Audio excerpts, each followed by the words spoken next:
كما صليت على إبراهيم وعلى آل إبراهيم إنك حميد مجيد. اللهم بارك على محمد وعلى آل محمد كما باركت على إبراهيم وعلى آل إبراهيم إنك حميد مجيد.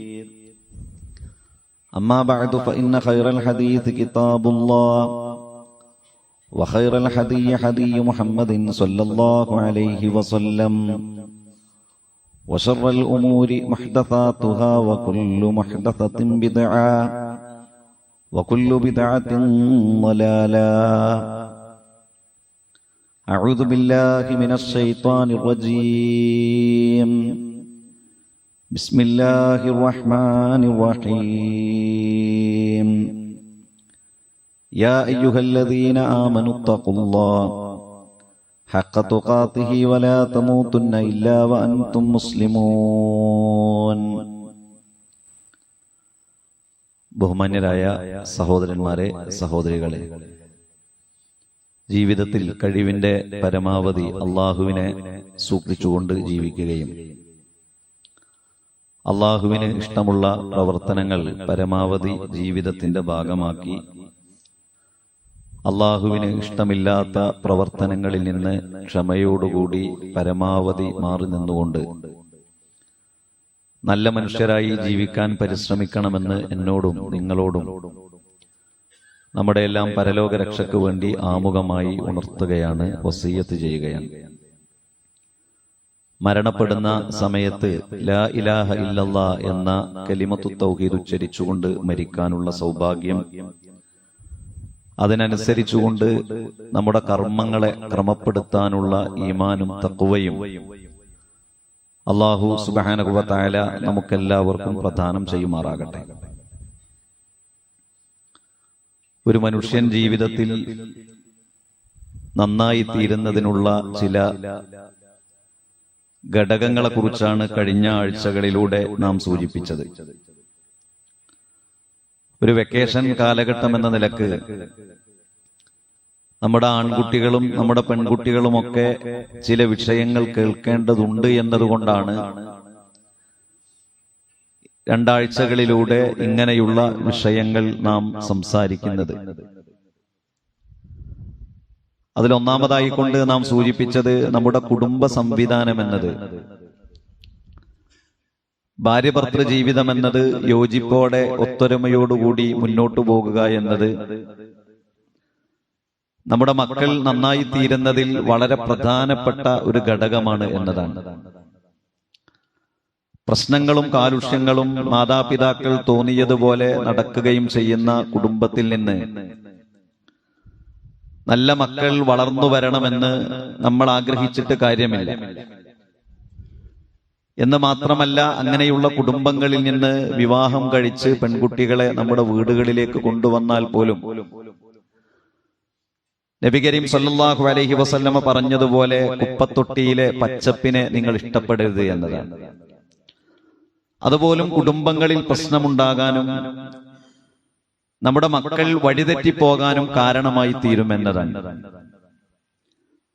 കഴിഞ്ഞയാഴ്ചയിൽ നാം സൂചിപ്പിച്ചത് സുഹൃത്തുക്കൾ എന്നത്, നമ്മുടെ സൗഹൃദ വലയം എന്നത് നമ്മുടെ ജീവിതം നന്നായി തീരുന്നതിൽ വളരെ പ്രധാനപ്പെട്ട ഘടകമാണ് എന്ന കാര്യമാണ്. മറ്റൊന്നാണ്, പുതിയ കാലത്ത് പ്രത്യേകിച്ചും നമ്മുടെ മക്കൾക്കിടയിൽ, നമ്മുടെ ആൺകുട്ടികൾക്കും പെൺകുട്ടികൾക്കും ഇടയിൽ, അതല്ലെങ്കിൽ പുതിയ കാലത്ത് കുറച്ചധികം സ്ത്രീകൾക്കിടയിൽ വളർന്നു വരുന്ന, അതല്ലെങ്കിൽ അവരുടെ മനസ്സിനെ സ്വാധീനിക്കുന്ന ചില ലിബറൽ ചിന്താഗതികളുണ്ട്. അത് അവരിലേക്ക് ലഭിക്കുന്നത് പലപ്പോഴും സോഷ്യൽ മീഡിയകളിൽ നിന്നാണ്. ഇൻസ്റ്റഗ്രാമിൽ നിന്നും ഫേസ്ബുക്കിൽ നിന്നുമൊക്കെ അവരെ സ്വാധീനിക്കുന്ന ചില ചിന്തകളുണ്ട്, ചില സംസാരങ്ങളുണ്ട്. അത് പലപ്പോഴും കുടുംബങ്ങളിലേക്കും കടന്നു വരാറുണ്ട്. അതിലേറ്റവും പ്രധാനപ്പെട്ടതാണ്, എനിക്കിഷ്ടമുള്ള കാര്യങ്ങളെല്ലാം ഞാൻ ചെയ്യും. മൈ ലൈഫ് മൈ റൂൾസ്, എന്റെ ജീവിതം എന്റെ നിയമങ്ങൾ. അതങ്ങനെ ആരൊക്കെയോ നമ്മുടെ മക്കൾക്ക് പഠിപ്പിച്ചു കൊടുത്തതാണ്. അവർ എല്ലാ കാര്യത്തിനും അവർ ചോദിക്കുക, അതെനിക്കിഷ്ടമുള്ള കാര്യമല്ലേ? അതല്ലെങ്കിൽ വേണ്ടാത്ത ഒരു കാര്യം മറ്റൊരാൾ ചെയ്യുമ്പോ, ഒരു പെൺകുട്ടി ഒരു ആൺകുട്ടിയുടെ കൂടെ വിവാഹമില്ലാതെ ചാടിപ്പോയി എന്ന് വിചാരിക്കുക, അതിനെക്കുറിച്ച് ചോദിക്കുമ്പോ, അല്ല അവരുടെ ഇഷ്ടം അതാണെങ്കിൽ അങ്ങനെ ആയിക്കൂടെ? അങ്ങനെ തെറ്റുകളെ നോർമലൈസ് ചെയ്തുകൊണ്ട് അത് ഒരാളുടെ ഇഷ്ടമല്ലേ എന്ന ഒരു ചോദ്യത്തിലൂടെ എല്ലാം അവസാനിക്കുന്ന ഒരു പ്രവണത അത് പുതിയ തലമുറയിലേക്ക് കടന്നു വരുന്നു. അതിരാവിലെ വീട്ടിൽ നിന്ന് ഇറങ്ങിപ്പോകുന്ന ഒരു ഭാര്യ വൈകുന്നേരം 10 മണിക്ക് വീട്ടിലേക്ക് എത്തുമ്പോ അത് എന്റെ ഒരു ഇഷ്ടമല്ലേ എന്ന ഒരു ചോദ്യത്തിൽ ഒരു ഭർത്താവ് സ്തബ്ധനായി മറുപടിയൊന്നും പറയാതെ അതെന്റെ ഇഷ്ടമല്ലേ എന്നൊരൊറ്റ ചോദ്യത്തിൽ അത് അവസാനിക്കേണ്ടതാണ് എന്ന ഒരു ചിന്ത നമ്മുടെ സമൂഹത്തിലും നമ്മുടെ കുടുംബങ്ങളിലും വളർന്നു വരുന്നുണ്ടോ? പലപ്പോഴും ഭർത്താക്കന്മാർക്ക് ഇഷ്ടമില്ലാത്ത ചില സ്ഥലങ്ങളിലേക്കാണ് ഭാര്യമാർ പോകുന്നത്. അവരുടെ വേഷവിധാനത്തെക്കുറിച്ച് നമുക്ക് അഭിപ്രായമില്ല, അവരങ്ങനെയല്ല നടക്കേണ്ടത് എന്നതാണ് നമ്മൾ വിചാരിക്കുന്നത്. അല്ലെങ്കിൽ നമ്മുടെ മക്കളെ അവരങ്ങനെയല്ല വളർത്തേണ്ടത് എന്നതാണ് ഭർത്താവിന്റെ അഭിപ്രായം.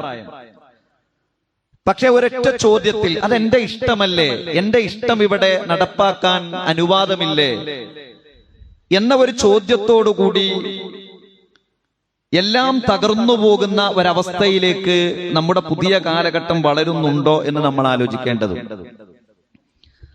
എന്റെ ഇഷ്ടമല്ലേ എന്ന ചോദ്യമൊക്കെ ഒരു പക്ഷേ 2-3 കൊല്ലമൊക്കെ അങ്ങനെ പച്ച പിടിച്ച് അങ്ങനെ മുന്നോട്ട് പോകാൻ കഴിയും. മക്കളെ ശരിയായി നോക്കാതെ, മക്കളുടെ കാര്യങ്ങൾ ശ്രദ്ധിക്കാതെ, മക്കളെ മതപരമായി വളർത്താതെ ഈ നല്ല കാലഘട്ടത്തിലൊക്കെ ചോദിക്കാം, അത് എന്റെ ഇഷ്ടമല്ലേ അല്ലെങ്കിൽ അവരുടെ ഇഷ്ടമല്ലേ. പക്ഷേ ഈ ഇഷ്ടമല്ലേ എന്ന ചോദ്യം അവസാന കാലത്തിൽ എത്തുമ്പോൾ വളരെ സങ്കടകരമായ ഒരവസ്ഥയിലേക്ക് കുടുംബ സംവിധാനം എത്തിച്ചേരുന്ന ഒരവസ്ഥ.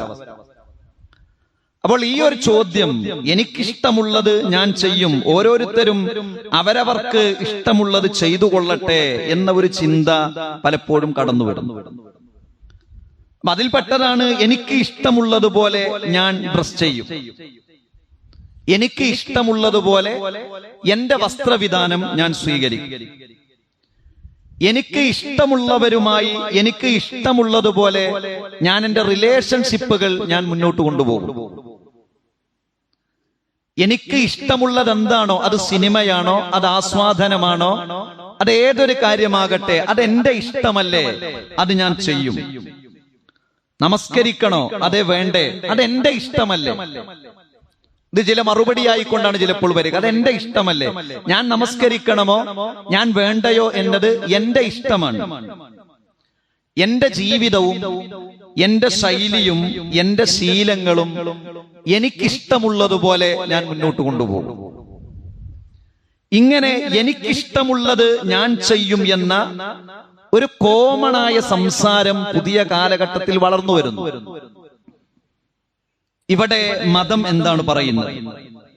മതത്തിന്റെ ഒരു നിലപാട് എന്താണ്? നമ്മുടെ ഇഷ്ടങ്ങൾ നമുക്ക് ചെയ്യാം എന്നതാണ് മതത്തിന്റെ ആദ്യ നിലപാട്. നമുക്കിഷ്ടമുള്ളതാണോ നമുക്കത് ചെയ്യാം. എന്നാൽ എല്ലാ കാര്യങ്ങളും അങ്ങനെയാണോ? നമുക്കിഷ്ടമുള്ളതല്ലേ, അല്ലെങ്കിൽ അത് അവരുടെ ഇഷ്ടമല്ലേ എന്നതിൽ അവസാനിച്ചോ? ഇല്ല. നമ്മുടെ ഇഷ്ടങ്ങൾ ആരുടെ ഇഷ്ടമാകണം എന്നതാണ് വിശുദ്ധ ഇസ്ലാം പറയുന്നത്. അത് ബേസാണ്. നമ്മുടെ ഇഷ്ടങ്ങൾ അത് അള്ളാഹുവിന്റെ ഇഷ്ടവുമായി ചേർന്നു പോകുന്ന ഒന്നാകണം. നമ്മൾ നല്ല ഒരു വെള്ളം കുടിക്കണം, ഒരു ജ്യൂസ് കഴിക്കണം, നമുക്കിഷ്ടമുള്ള ഒരു സ്ഥലത്തേക്ക് യാത്ര പോകണം, അതൊക്കെ നമ്മുടെ ഇഷ്ടമാണ്. എന്നാൽ ആ ഇഷ്ടത്തിലേക്ക് ഹറാമായ ഒരു കാര്യം കടന്നു വന്ന് അതെന്റെ ഇഷ്ടമല്ലേ എന്ന് ചോദിക്കുന്നതിന് വിശുദ്ധ ഇസ്ലാം എതിരാണ്. വിശുദ്ധ ഖുർആൻ അത് വളരെ കൃത്യമായി നമ്മളോട് സൂചിപ്പിക്കുന്നു. വളരെ ഗൗരവമായിട്ടാണ് ഖുർആൻ അത് സൂചിപ്പിക്കുന്നത്. അഫറഅയ്ത മൻ ഇത്തഖദ ഇലാഹഹു ഹവാഹു വഅദല്ലഹു അലാ ഇൽമിൻ വഖതമ അലാ സമഇഹി വഖൽബിഹി وجعل على بصره عشاوة فمن يهديه من بعد الله أفلا تذكرون. ശുദ്ധ ഖുർആൻ പറയാണ്, അഫറഅയ്ത മൻ ഇത്തഖദ ഇലാഹഹു ഹവാഹു, തന്റെ ഇഷ്ടങ്ങളെയും തന്റെ ഇച്ഛകളെയും ദൈവമായി സ്വീകരിച്ചവനെ നീ കണ്ടുവോ?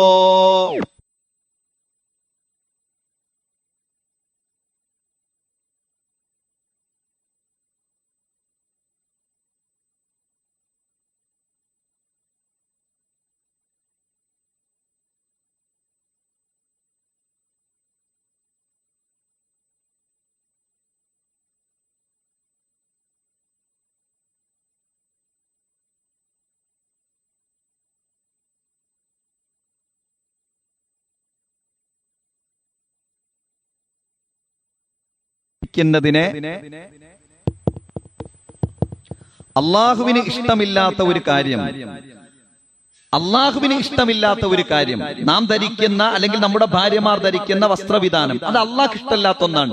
അതിൽ അള്ളാഹുവിന്റെ നിയമം എന്താണ്? അള്ളാഹുവിന് അതിനൊരു നിയമമുണ്ട്. ഒരു മനുഷ്യൻ ജീവിതത്തിൽ ചെയ്തു കൂട്ടുന്ന ഹറാമുകൾ അയാൾക്ക് ഇഷ്ടമായിരിക്കും, പക്ഷെ അത് അള്ളാഹുവിന് ഇഷ്ടമല്ല. അങ്ങനെയുള്ള കാര്യങ്ങൾ ചെയ്യുന്ന ഒരു മനുഷ്യനെ കുറിച്ച് വിശുദ്ധ ഖുർആൻ പറയുന്നത്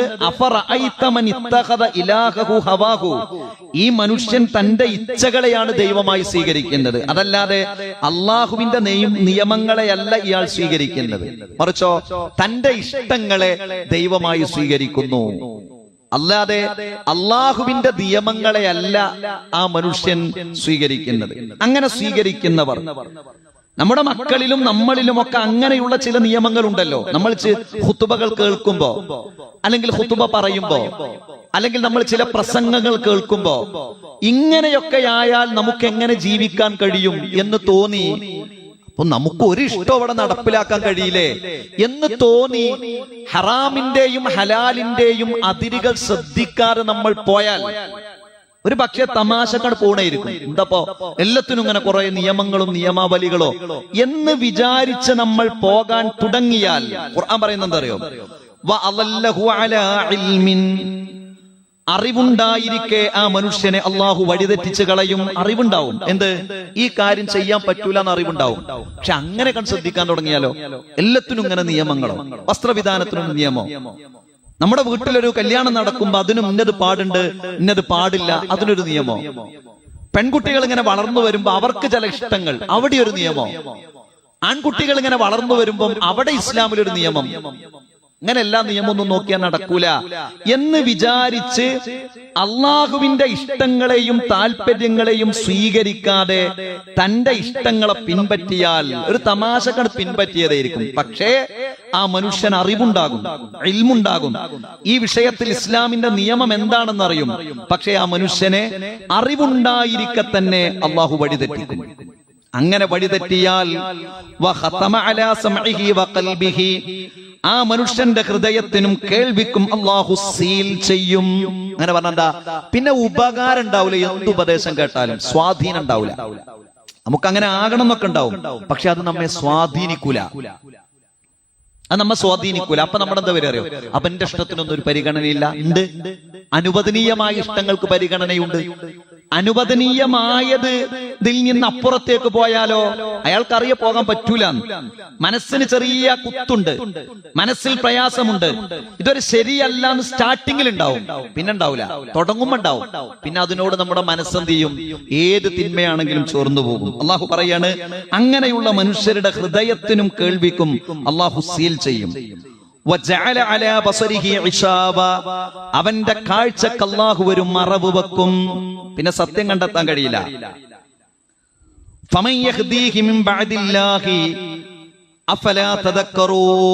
അല്ലാഹു ഒരു മനുഷ്യനെ ഹിദായത്തിലാക്കിയതിന് ശേഷം പിന്നെ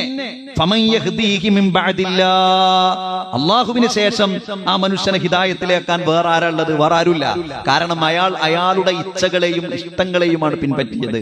അഫലാ തദക്കറൂൻ, മനുഷ്യരെ നിങ്ങൾ ചിന്തിക്കുന്നില്ലേ എന്നതാണ് ഖുർആനിന്റെ ചോദ്യം. അപ്പൊ ഇത് ഒരു മനുഷ്യൻ വഴിതെറ്റുന്നതിൽ പ്രധാന ഘടകമാണ്. നമ്മളിങ്ങനെ നമുക്ക് അല്ലാഹു സുബ്ഹാനഹു വ തആല സൗകര്യങ്ങളും സംവിധാനങ്ങളും ഓരോ കാര്യങ്ങളും ഇങ്ങനെ ചെയ്തതിന് ശേഷം നമ്മളിങ്ങനെ തിന്മകളെ നോർമലൈസ് ചെയ്ത്, പോയി കഴിഞ്ഞാൽ പിന്നെ ആ വ്യക്തിക്ക് എന്നല്ല, ആ കുടുംബത്തിന് തന്നെ ഇസ്ലാമികമായ വഴിയിലേക്ക് തിരിച്ചു വരാൻ കഴിയുകയില്ല. അതാണ് ലാ യുക്മിനു അഹദുക്കും, നിങ്ങൾ ഒരിക്കലും ഒരാളും വിശ്വാസിയാകുകയില്ല. ഹത്താ യകൂന ഹവാഹു തബഅൻ ലിമാ ജിഅ്തു ബിഹി, തന്റെ ഇച്ഛകളെ, തന്റെ ഇഷ്ടങ്ങളെ ഞാൻ കൊണ്ടുവന്നതിനെ പിൻപറ്റുന്നതുവരെ. നമുക്ക് കുറെ ഇഷ്ടങ്ങൾ ഉണ്ടാവും, നമുക്ക് കുറെ താല്പര്യങ്ങൾ ഉണ്ടാകും. പക്ഷെ ആ ഇഷ്ടങ്ങളും താല്പര്യങ്ങളും വിശുദ്ധ ഇസ്ലാം പറഞ്ഞതുപോലെയുള്ള കാര്യങ്ങൾ ആയിത്തീരണം എന്നതാണ് വിശുദ്ധ ഖുർആനും പ്രവാചകൻ സല്ലല്ലാഹു അലൈഹി വസല്ലമയും സൂചിപ്പിക്കുന്നത്. അതല്ലെങ്കിൽ നമ്മുടെ ഇഷ്ടങ്ങളെയും നമ്മുടെ ഇച്ഛകളെയും നാം പിൻപറ്റിക്കഴിഞ്ഞാൽ, നമ്മുടെ മക്കൾ അങ്ങനെയുള്ള ഒരു കാഴ്ചപ്പാടിലേക്ക് പ്രവേശിച്ചു കഴിഞ്ഞാൽ എന്തായിരിക്കും സംഭവിക്കുക? ഒന്ന് ദുനിയാവിലെ നഷ്ടമാണ്. ഓരോ കാര്യത്തിലും നിങ്ങൾ ആലോചിച്ച് നോക്കൂ. വൈവാഹിക ജീവിതത്തെ കുറിച്ച് വളർന്നു വരുന്ന ഒരു തലമുറയുടെ കാഴ്ചപ്പാട് എന്താ? വിവാഹം കഴിച്ചിട്ടില്ലെങ്കിൽ അത് വിവാഹം കഴിക്കാതിരിക്കുക എന്നത് ഒരാളുടെ ഇഷ്ടമാണോ? ഒരു പെൺകുട്ടി ഞാൻ വിവാഹം കഴിക്കുന്നില്ല എന്നത് അവളുടെ ഇഷ്ടമാണോ? അല്ല. മതത്തിന്റെ ഇഷ്ടം എന്താ? മതത്തിന്റെ ഇഷ്ടം വൈവാഹിക പ്രായമെത്തിയാൽ വിവാഹം കഴിക്കണം എന്നാണ്. അതല്ലെങ്കിൽ അവർ വ്രതമനുഷ്ഠിക്കണം എന്നാണ്. എന്തിനാ? അവരുടെ ലൈംഗികമായ ആവശ്യങ്ങളെ നിയന്ത്രിച്ചു നിർത്താൻ അതാണ് ഉത്തമം. അപ്പൊ വിവാഹം കഴിക്കാൻ പറ്റാത്ത ആളുകൾ ഉണ്ടാവും, കഴിയാത്ത ആളുകൾ ഉണ്ടാകും, ശാരീരികമായ പ്രയാസമില്ലാത്ത ആളുകൾ ഉണ്ടാവും. പക്ഷെ ഒരു പ്രശ്നമല്ല, പക്ഷെ ഞങ്ങൾക്ക് വിവാഹത്തിനോട് താല്പര്യമല്ല. ഒറ്റ ഉത്തരവുള്ളൂ വാപ്പാന്റെ ചോദ്യത്തിന് കുട്ടിയുടെ, അതിന്റെ ഇഷ്ടല്ലേ? പക്ഷെ ഖുർആൻ എന്താ പറഞ്ഞത്? അല്ലാഹുവിന്റെ റസൂൽ എന്താ പറഞ്ഞത്? യാ മഅശറ ശബാബ് മൻ ഇസ്തതാഅ മിൻകുമുൽ ബാഅ ഫല്യതസവ്വജ്, നിങ്ങൾക്ക് പ്രായവും പക്വതയും എത്തിയാൽ നിങ്ങൾ വിവാഹിതരാകണം. ഫഇന്നഹു അഗല്ലു ലിൽ ബസ്വരി വഅഹ്സനു ലിൽ ഫർജ്, നിങ്ങൾക്ക് ശുദ്ധിയോടുകൂടി വിശുദ്ധിയോടുകൂടി നിങ്ങളുടെ ദൃഷ്ടികളെ താഴ്ത്തി നിങ്ങളുടെ ഗുഹ്യാവയവങ്ങളെ കൊണ്ട് സൂക്ഷിച്ച് ജീവിക്കാൻ വിവാഹമാണ് നിങ്ങളുടെ ഉത്തമം. അപ്പൊ അവിടെ ആരുടെ ഇഷ്ടം പിൻപറ്റേണ്ടത്? അള്ളാഹുവിന്റെയും പ്രവാചകന്റെയും ഇസ്ലാമിന്റെയും ഇഷ്ടത്തെ പിൻപറ്റണം. ഒരു പെൺകുട്ടി ഒരു അന്യ പുരുഷന്റെ കൂടെ, ഒരു ഇതര മതസ്ഥരായ ഒരു മനുഷ്യന്റെ കൂടെ ജീവിതം തുടങ്ങി. ആ ജീവിതം തുടങ്ങിയത് ജീവിതം തുടങ്ങാത്ത നമ്മുടെ പെൺകുട്ടിയോ ആൺകുട്ടിയോ അറിഞ്ഞു വെച്ചു. നമ്മൾ ഭാര്യയും ഭർത്താവും വീട്ടുന്നതിനെ കുറിച്ച് സംസാരിക്കണം. എന്താ? ഇന്ന വീട്ടിലെ ഇന്ന കുട്ടി ഒരു അമുസ്ലിമിന്റെ കൂടെ പോയി. അപ്പൊ നമ്മുടെ മുന്നിൽ നിൽക്കുന്ന പെൺകുട്ടി നമ്മളോട് അതിനെന്താ, അത് അവളുടെ ഇഷ്ടല്ലേ എന്ന് പറഞ്ഞ അപ്പൊ നമ്മൾ കരുതിക്കൊള്ളുണ്ടി. അത് അവളുടെ ഇഷ്ടമാണോ? അല്ല. ഇസ്ലാമിന്റെ ഇഷ്ടം എന്താ? ഇസ്ലാമിന്റെ ഇഷ്ടം മുസ്ലിമിനെ വിവാഹം ചെയ്യണം എന്നുള്ളതാണ്. ആ ഇഷ്ടത്തിനെ മറികടന്നുള്ള ഒരു ഇഷ്ടം എന്റെ ഇഷ്ടമല്ലേ എന്ന് വിചാരിച്ചു പോകാൻ പറ്റൂല. നിക്കാഹൊന്നും കഴിഞ്ഞിട്ടില്ല.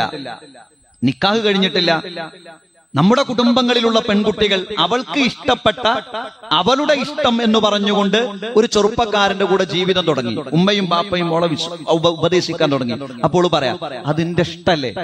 ആ ഒരൊറ്റ ചോദ്യത്തുമേ ബാപ്പയും തകർന്നു പോകുകയാണ്. അത് അവളുടെ ഇഷ്ടമാണോ? അല്ല. ബാപ്പ കൈ കൊടുത്തു വലിയായി നിക്കാഹ് കഴിഞ്ഞാലേ ഒരു പെൺകുട്ടിക്ക് ഒരു ആൺകുട്ടിയുടെ കൂടെ ജീവിക്കാൻ പറ്റുള്ളൂ. അതല്ലെങ്കിൽ എന്റെ ഇഷ്ടമല്ലേ എന്ന് പറഞ്ഞുകൊണ്ട് ജീവിതത്തിൽ സ്വന്തം ഇഷ്ടങ്ങളെ ദൈവമാക്കി സ്വീകരിച്ചു കഴിഞ്ഞാൽ അത് മനുഷ്യ ജീവിതത്തിലെ തകർച്ചയാണ്. അതാണ് ഖുർആൻ സൂറത്തു സുമറിലെ 7 ആയത്തുകളിലൂടെ മനുഷ്യന്റെ ചില വിലാപങ്ങളെ കുറിച്ച്, നാളെ പരലോകത്തെ ചില വിലാപങ്ങളെ കുറിച്ച് സംസാരിക്കുന്നുണ്ട്. വത്തബിഉ അഹ്സന മാ ഉൻസില ഇലൈക്കും മിൻ റബ്ബിക്കും മിൻ ഖബലി അൻ യഅതിയകുമുൽ അദാബു ബഗതതൻ വഅൻതും ലാ തശ്കുറൂൻ. വത്തബിഉ, മനുഷ്യരെ നിങ്ങൾ പിൻപറ്റണം. എന്തിനെ? നിങ്ങളുടെ ഇഷ്ടത്തെയല്ല. വത്തബിഉ അഹ്സന മാ ഉൻസില ഇലൈക്കും മിൻ റബ്ബിക്കും, അല്ലാഹു സുബ്ഹാനഹു വ തആലയിൽ നിന്ന് നിങ്ങൾക്ക് അവതീർണമായ വിശുദ്ധ ഖുർആനിനെയും പ്രവാചകൻ സല്ലല്ലാഹു അലൈഹി വസല്ലമയുടെയും ചര്യയാണ് നിങ്ങൾ പിൻപറ്റേണ്ടത്. മിൻ ഖബലി അൻ യഅതിയകുമുൽ അദാബു ബഗതതൻ, വളരെ പെട്ടെന്ന് നിങ്ങളിലേക്ക് ഒരു ശിക്ഷ വന്നെത്തുന്നതിന്റെ മുൻപ്, വളരെ പെട്ടെന്ന് നമ്മുടെ ജീവിതത്തിലേക്ക് മരണം വന്നെത്തുന്നതിന്റെ മുൻപ് വിശുദ്ധ ഖുർആനിനെയും പ്രവാചക ചര്യയുമാണ് പിൻപറ്റേണ്ടത്. വ അൻതും ലാ തശ്ഉറൂൻ, ആ ശിക്ഷ നിങ്ങൾ വിചാരിച്ചിരിക്കുമ്പോഴല്ല വന്നെത്തുക. പിന്നെയോ പെട്ടെന്ന് മരണം വരും, പെട്ടെന്ന് ഒരു പക്ഷേ ഖിയാമത്ത് നാളുണ്ടാകാം, മനുഷ്യന് അപകടങ്ങൾ സംഭവിക്കാം. അതിനു മുൻപ് അള്ളാഹുവിന്റെ നിയമങ്ങളെ പിൻപറ്റണം. അതല്ലെങ്കിൽ എന്തിനാണ് പിൻപറ്റേണ്ടത്? ഖുർആൻ പറയാം, അൻ തഖൂല, നമ്മൾ പറയാതിരിക്കാൻ വേണ്ടിയാണ്, അൻ തഖൂല നിങ്ങൾ പറയാതിരിക്കാൻ വേണ്ടിയാണ്. അൻ തഖൂല നഫ്സുൻ ഒരു മനുഷ്യൻ പറയാതിരിക്കാനാണ്. യാ ഹസ്റത എന്റെ നാശമേ അലാ മാ ഫറത്തു ഫീ ജംബില്ലാഹ് അല്ലാഹുവുമായി ബന്ധപ്പെട്ട വിഷയങ്ങളിൽ ഞാൻ വീഴ്ച വരുത്തിയല്ലോ എന്ന് പറയാതിരിക്കാൻ വേണ്ടിയാണ്. വ ഇൻ കുൻതു ലമിനസ് സാഖിരീൻ ഖുർആനിന്റെയും ഹദീസിന്റെയും ഇസ്ലാമിന്റെയും നിയമങ്ങളെ ഞാൻ കളിയാക്കിയല്ലോ എന്ന് പറയാതിരിക്കാൻ വേണ്ടിയാണ്. അതാണ് അൻ തഖൂല എന്ന് പറഞ്ഞ പറയാതിരിക്കാൻ വേണ്ടിയാണ്. ഇവിടുന്ന് പരലോകത്തുനിന്ന് അവിടെ നിങ്ങൾ പറയാതിരിക്കാൻ എന്ത് ചെയ്യണം?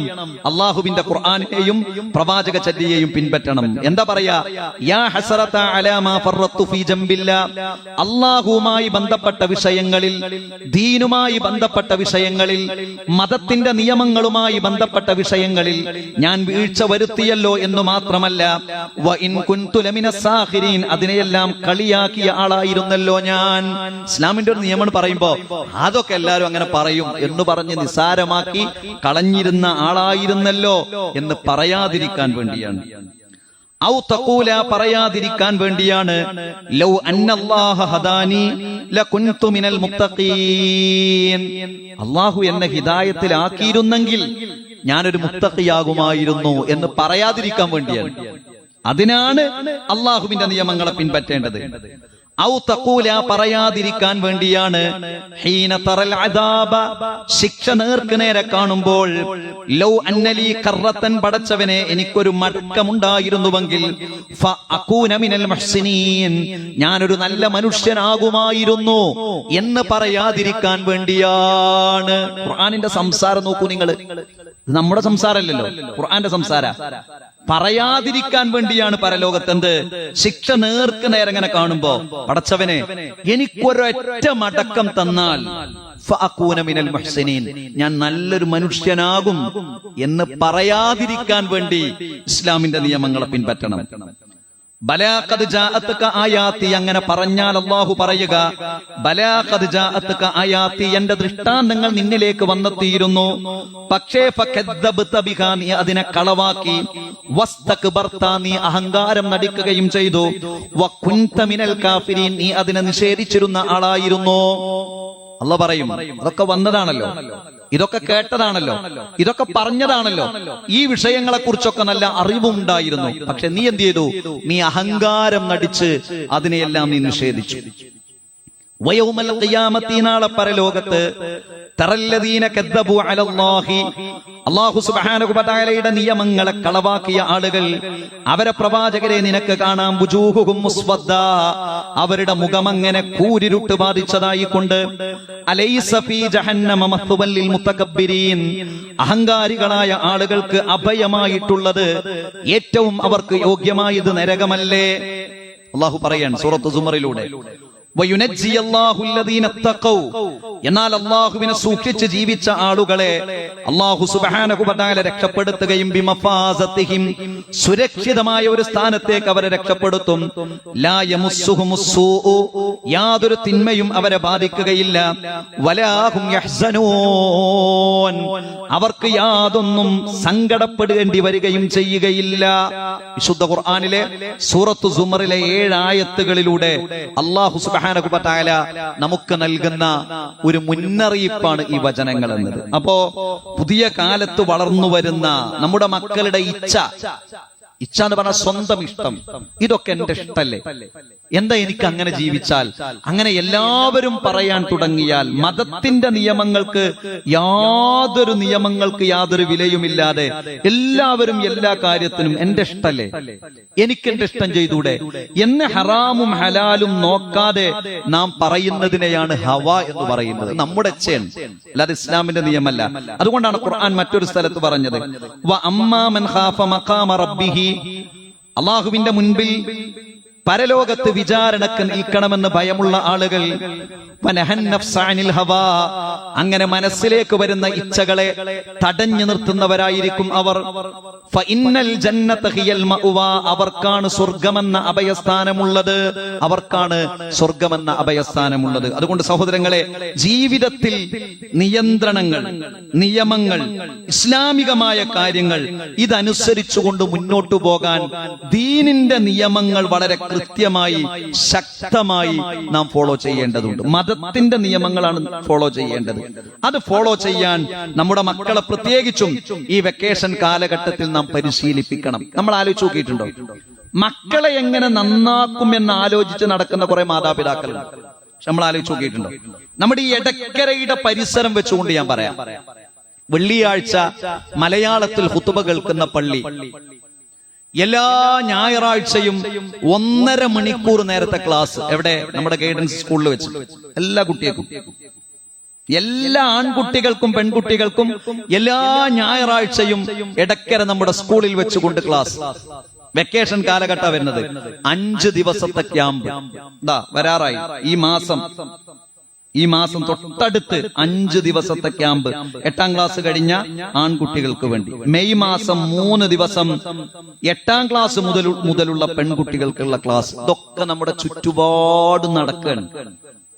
ചുറ്റും നടക്കുമ്പോഴും നമ്മൾ ബാപ്പയും ഉമ്മയും എന്താ വിചാരിക്കണോ വെച്ചാൽ എന്റെ കുട്ടിയാണ്, എന്റെ കുട്ടി ഉഷാറാവുന്ന. ഇനി ഒന്നുകൂടി, ഇങ്ങനെയുള്ള ക്യാമ്പുകളിലേക്ക് പോകുന്ന ആൺകുട്ടികൾ, ഇങ്ങനെയുള്ള ക്ലാസുകളിലേക്ക് പോകുന്ന പെൺകുട്ടികൾ, ഇങ്ങനെയുള്ള ക്യാമ്പുകളും ക്ലാസുകളും നടത്തുന്ന സംഘടനാ സംവിധാനങ്ങളുടെ മെമ്പർഷിപ്പ് എടുത്ത ഈ പള്ളിയിൽ വരുന്ന കുറെ ആളുകളുടെ മക്കൾ എനിക്കറിയാം. അങ്ങനെ ഒരു ബാപ്പാനോട് ചെന്ന് നിങ്ങളെ മകനെ കുറിച്ച് എന്താണ് നിങ്ങളെ അഭിപ്രായം എന്ന് ചോദിച്ചു നോക്കി. ആ ബാപ്പ നല്ലതേ പറയും. എന്റെ കാരണം എന്താ അറിയോ? നല്ല ഒരു പിയർ ഗ്രൂപ്പ്, നല്ലൊരു ടീം, ഇസ്ലാമികമായ കാര്യങ്ങൾ ചർച്ച ചെയ്യുന്ന അങ്ങനെ ഒരു ഫ്രണ്ട്ഷിപ്പ് അവർക്കുണ്ടായി എന്നതാണ്.